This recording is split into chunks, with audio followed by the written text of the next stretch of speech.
Mesdames, Messieurs, amis internautes, bienvenue dans ce tout premier numéro de La Décade, votre toute nouvelle émission sur ODD TV.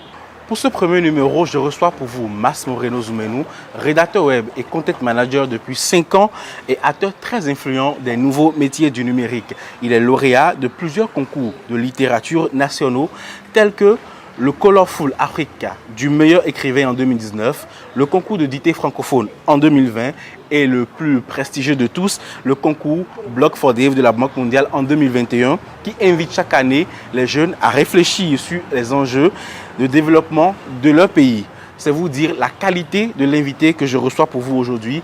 Avec lui, vous vous en doutez, il sera question du numérique comme une alternative ou non au chômage ambiant et galopant au Bénin.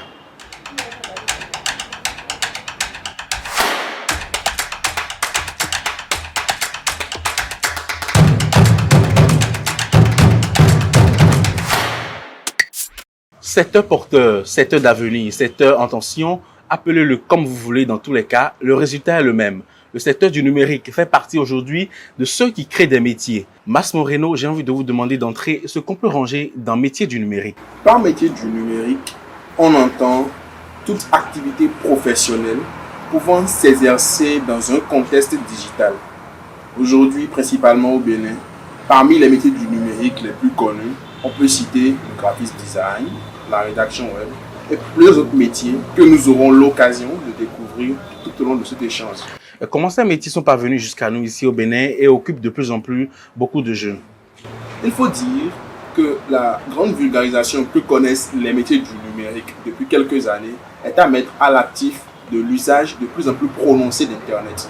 Qui dit numérique dit Internet. Et qui dit digital fait nécessairement appel à une connexion Internet. Les métiers du numérique se présentent donc aujourd'hui comme une alternative aux métiers traditionnels pour permettre à toute personne dotée de compétences de pouvoir mettre ces compétences-là au service d'entreprises, de particuliers ou de professionnels désireuses ou désireux de faire appel à ces services. Et si vous étiez donné maintenant de faire une liste exhaustive ou non de ces métiers, lesquels pouvez-vous nous citer? De façon générale, les plus populaires, on pourrait par exemple évoquer le développement web, la rédaction web, le community management, le funnel building, le chatbot building et tous les autres métiers qui pourraient s'apparenter à de la prestation de services sur Internet. Alors, les statistiques auxquelles nous avons eu accès renseignent que plus de 90% de ceux qui exercent l'un ou l'autre de ces métiers que vous avez cités tout à l'heure n'ont pas reçu une formation pour et à la base n'ont pas voulu exercer ce métier. Comment cela peut s'expliquer? J'en suis moi-même l'exemple vivant. Je suis rédacteur web et content manager depuis 5 ans, mais je n'ai pas étudié la rédaction web ni le content management. Et beaucoup de mes collègues dans mon domaine d'activité et beaucoup d'autres personnes que je connais qui exercent une activité essentiellement numérique n'ont pas pour vocation première ou pour étude première avoir étudié ces métiers-là qu'ils exercent aujourd'hui.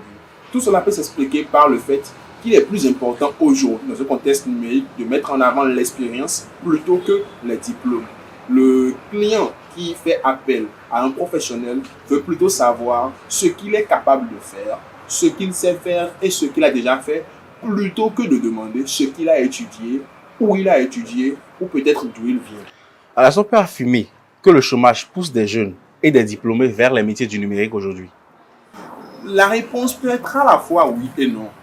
Oui, dans un contexte où le manque d'emploi traditionnel, où le fort taux de chômage pousse beaucoup de jeunes à pouvoir se réinventer, à pouvoir explorer d'autres horizons. Et le numérique se présente à ce niveau-là comme une alternative pour permettre à toutes ces personnes-là de pouvoir avoir la chance d'exercer un emploi dans des conditions libérales, un emploi où ils peuvent même mettre en avant leur passion sans pour autant avoir des formations de base dans ce domaine-là.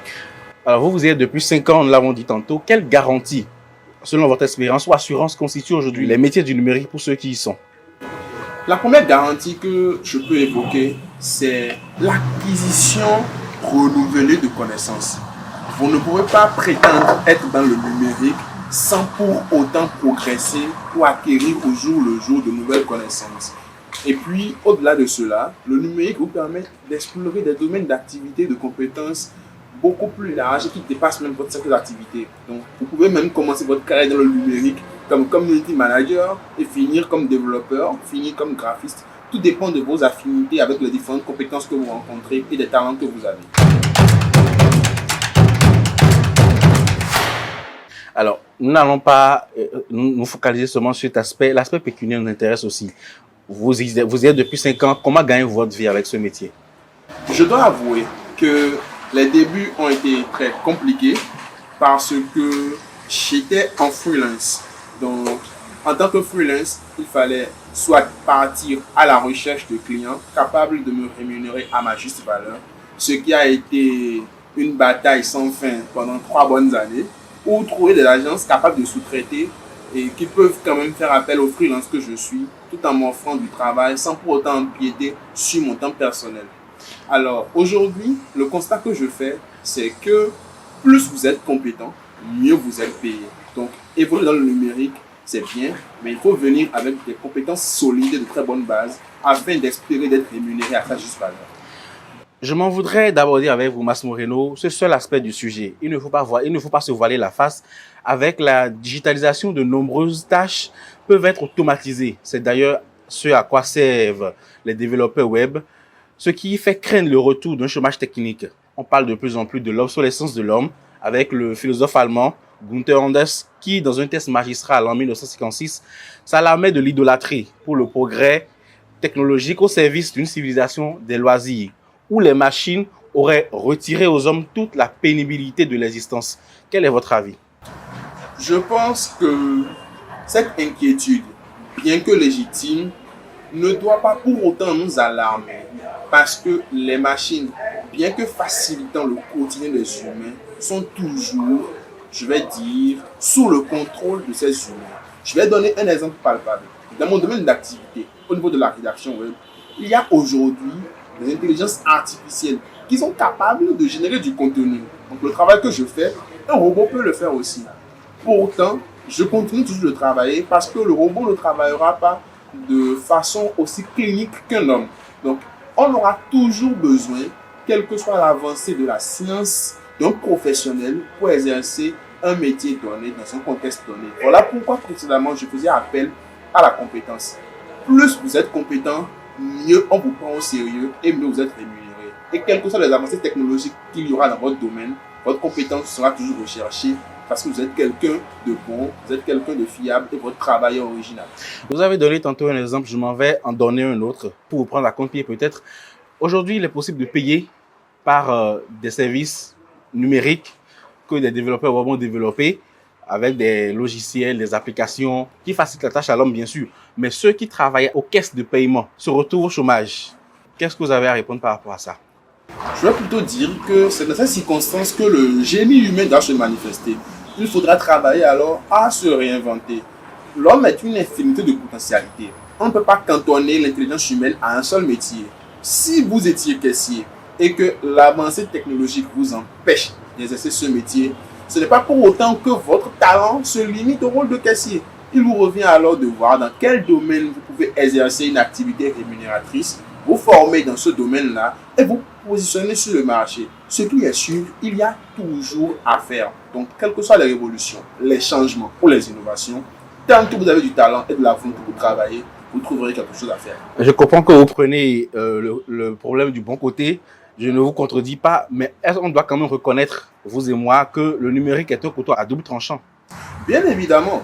Je m'en vais donner un exemple. Je suis sûr qu'il y a 20 ans ou 30 ans en arrière, personne ne pensait à une utilisation commerciale des drones qui, au départ, étaient des appareils uniquement militaires. Et les grandes scènes d'affluence se filmaient avec un hélico et un caméraman. Mais aujourd'hui, avec le drone, le pilote d'hélicoptère qui pouvait être appelé à ce moment-là se retrouve au chômage. Le caméraman qui pouvait être appelé à ce moment-là se retrouve au chômage. Mais c'est là tout le génie qu'on peut avoir quand on veut exercer une profession numérique. Le drone, il est piloté par un homme. Ouais. Alors, si j'étais caméraman ou pilote d'hélicoptère et qu'aujourd'hui je peux développer une compétence de pilote de drone, puisque j'ai perdu cet emploi-là précédemment, je me reconvertis en tant que pilote de drone et je ne perds plus totalement l'emploi qu'on m'avait donné, mais j'essaie juste de me réinventer une certaine profession pour pouvoir avoir un gagne-pain. Alors, revenons-en à nous maintenant. Au Bénin, le gouvernement du président Patrice Talon a dédié tout un ministère à la cause du numérique. J'ai nommé le ministère du numérique et de la digitalisation. En quoi cela est utile pour vous aujourd'hui, acteur du numérique, et quelle doit être, à votre avis, la politique de ce département ministériel dans l'harmonisation du trinôme numérique, chômage, emploi? Toute proportion gardée, je dois quand même d'abord dire qu'il faut saluer l'action du gouvernement en place qui, depuis plusieurs années, fait beaucoup pour que le Bénin, connu sous le nom de quartier latin de l'Afrique, devienne quand même le quartier numérique de l'Afrique. Et ces efforts-là sont à saluer.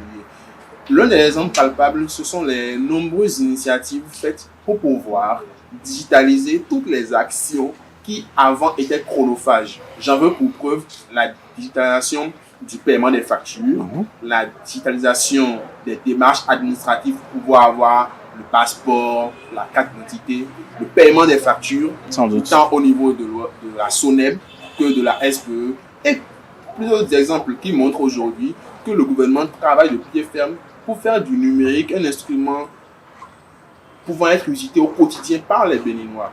Toutefois, je pense que le problème doit être repensé autrement.